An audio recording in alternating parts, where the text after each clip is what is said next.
Okay, time for some man time. Growing up from childhood all the way into adulthood,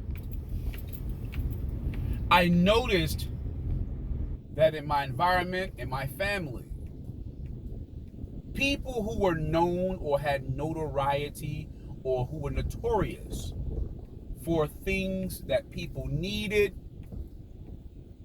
got a lot of attention from people because of the things that they were known for, because of the things of their notoriety. What happened is, and what I then learned is, those people will try to be or use their notoriety in every situation. You'd often see people who were good at football talk on political subjects that they know nothing of. What they do is they use their star status. They use their status. Because people think status in one arena, in one area, in one way means that they also have that status in every way. This is why they go get celebrities to tell you about your politics. They go get celebrities to tell you or pitch products. They go get celebrities, people with status, to tell you how to raise your children. Because they're good at one thing, you will automatically assume that they're good at every other thing. Well, this is also because most people ignore things that don't have status. Yeah. And by the way, before you start, ignorant or ignoring something does not mean you don't know. That is false. It is a fallacy to believe that.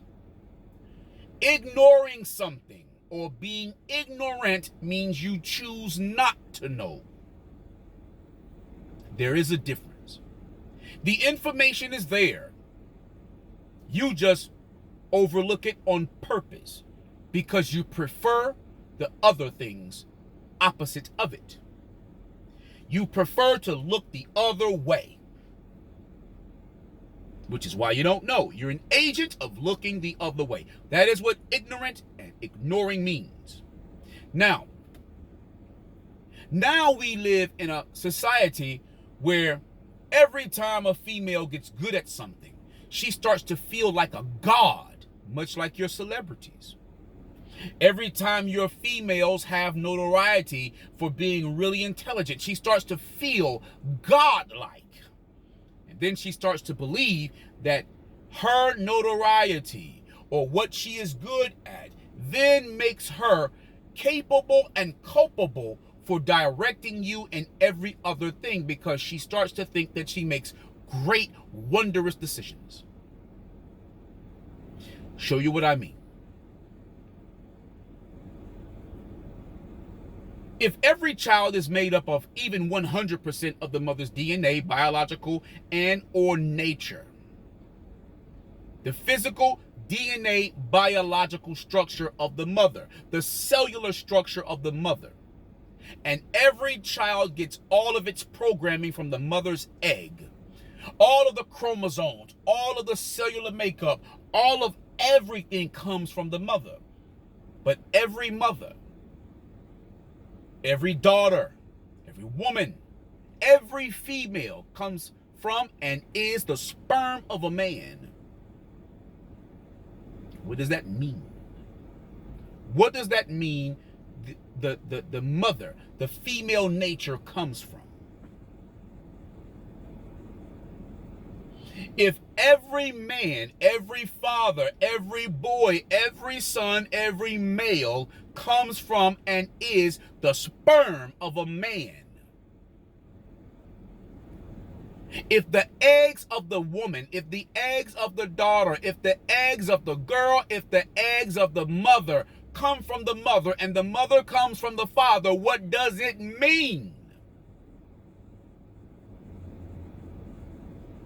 It means everything that the woman, that the mother, that the girl, that the daughter, that the female thinks highly of herself as and for is attributed to the father. Then maybe we should stop talking about how wonderful and powerful the woman is and how wonderful and powerful the father is, because truthfully, your God is your father and your mother working in tandem. You see, the sperm cell can be given to any woman and it will be a variation of the same child. But if a woman gets a sperm cell from a different man, it won't be a variation of that child at all. You have to work in tandem.